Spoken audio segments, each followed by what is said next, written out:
지금 보고 계신 그래프는 전국 기준 아파트 구매자의 외지인 비율입니다. 해당 지역에 살지 않는 사람이 아파트를 산 비율인데요.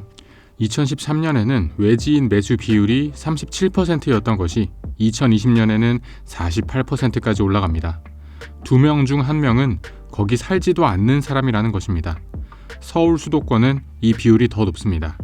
2020년 기준 서울은 59.4%, 경기는 52.7%, 인천은 49.3%입니다. 나중에 들어갈 집을 미리 사는 목적도 있겠지만 그런 비율을 감안해도 서울의 외지인 매수 비율 60%는 일반적인 범위라고 생각하기 어렵습니다. 전 국민이 서울 수도권을 외치며 우리나라에서 부동산은 실수요를 위한 접근이 아니라 하나의 투자 대상이 되었다는 것을 알 수 있는 데이터입니다. 이렇게 투자로 들어오는 외지인 매수 비율, 다시 말해 가수요가 집값을 이상 수준으로 끌어올린 요인으로도 볼 수 있습니다.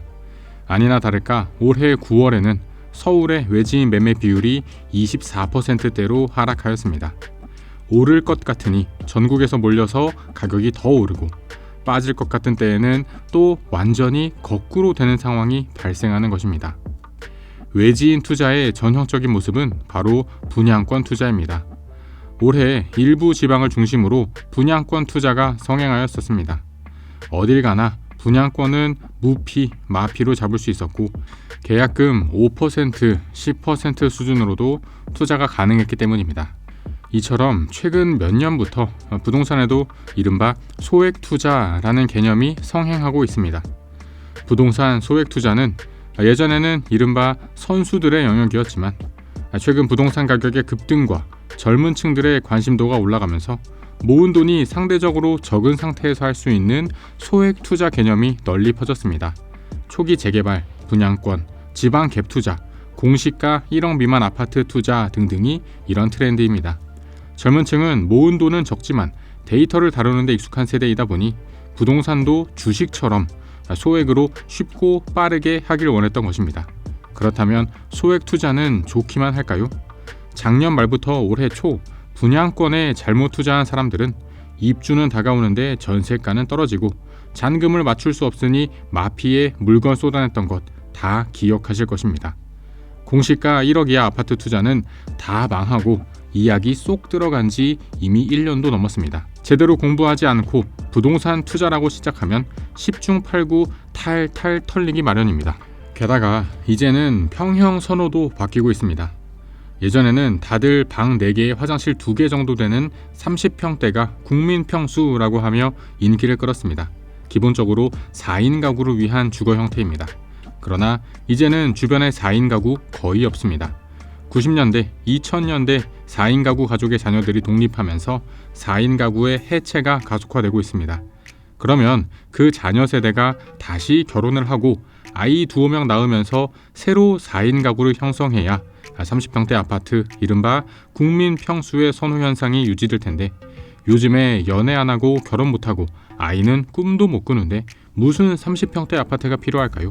그래도 30평은 되어야 쾌적하다고 하실 수 있지만 요즘 아파트 서비스 면적에 구조 잘 나오면 20평대도 충분히 살만합니다. 10평대는 작고 30평대는 크고 그 중간인 25평이 국민평형이 될 것입니다. 1, 2인 가구가 쾌적하게 살 수 있고 아이도 많아야 1명인 3인 가구까지 수용할 수 있는 면적이며 요즘 빌라 전세 사기 등으로 빌라보다는 조금 무리하더라도 아파트를 찾는 수요가 많아지는데 그때도 그나마 적은 예산으로 접근 가능한 평수가 20평대이기 때문입니다. 아파트는 기본적으로 거래가 많은 물건을 사야 할 때 바로 살 수 있고 팔아야 할 때 바로 팔 수 있는데요. 괜히 싸다고 초소형 평수 사거나 거거익선이라며 클수록 좋다고 대형 평수 덜컥 매수하면 팔고 싶어도 팔기 어려울 수 있습니다. 특히 대형 아파트는 절대 사면 안 되는 이유에 대해 제가 지난 영상에서 말씀드렸었는데요. 간단히 다시 정리해보면 많은 사람들은 큰 돈 주고 대형 평수 매매할 거면 차라리 하나 상급지로 올라가는 것을 선택하기 때문에 대형 평형은 찾는 사람이 없어서 거래가 안 됩니다. 용인의 80평 아파트 매수할 바에는 차라리 성남으로 가고 성남에 60평, 70평 아파트 살 거면 차라리 마용성을 가기 때문에 결국 더 이상 올라갈 곳이 없는 강남의 대형 평수만 인기가 쏠리고 그 외 지역의 대형 평수는 가격이 오를 것이라는 기대는 빨리 접는 것이 낫습니다. 재건축 생각하고 대지 지분이 큰 대형 평수 찾으시는 분들도 계신데 그것도 재건축 될 때나 맞는 말입니다. 외곽 지역 아파트는 애초에 재건축 가능성이 낮기 때문에 대지 지분도 기대할 만한 것이 못 됩니다. 주식하시는 분들은 가격 너무 빠져서 팔 수가 없는 주식을 반려주식이라고 한다는데 아파트도 반려 아파트라는 말이 나올지도 모르겠습니다. 이렇게 팔고 싶어도 팔지 못하는 아파트는 초소형, 초대형 평수뿐만이 아니라 세대수 측면에서도 나홀로 아파트는 절대 피해야 한다고도 지난 영상에서 말씀드렸었습니다. 관리비 폭탄 맞고 주변에는 편의점밖에 없고 학교 가려면 멀리 나가야 하는 것이 나홀로 아파트의 단점입니다. 요즘 부동산을 다니다 보면 반등 분위기도 차츰 식어가고 있는 것을 피부로 느낄 수 있습니다. 그도 그럴 수밖에 없는 것이 지금 시장에는 상승 요인은 찾아보기 어렵고 하락 요인들만 넘쳐나기 때문입니다. 가장 큰 하락 요인 5가지를 나열해보면 첫째, 연말이면 슬슬 내려올 줄 알았던 금리가 아직도 높게 유지되고 있다는 점. 둘째, 엎친 데 덮친 격으로 중국에서는 컨트리가든이라는 중국 최대의 부동산 개발업체의 부도 위기로 인해 경제가 둔화되고 있다는 점. 셋째, 우리나라의 가계부채가 심각한 수준으로 매수세가 감소하고 있다는 점. 넷째, 정부에서 경제 부양을 위해 풀었던 대출도 다시 조이고 있다는 점. 다섯째, 매매 물량은 증가하고 있기 때문에 수요자가 급할 필요가 없다는 점이 있습니다. 이러한 하락 요인 외에 상승 요인으로는 무엇이 있나요? 이러한 상황에서 집값이 오를 근거는 쉽게 떠오르지 않습니다. 어떠셨나요, 여러분? 지금까지 전국 아파트의 외지인 매수 비율을 추적해보며 우리나라 부동산의 가수요가 얼마나 많았었는지 살펴보았고 이로 인해 실거주 가치 대비 과도하게 올랐던 아파트 가격을 다시 살펴보았습니다.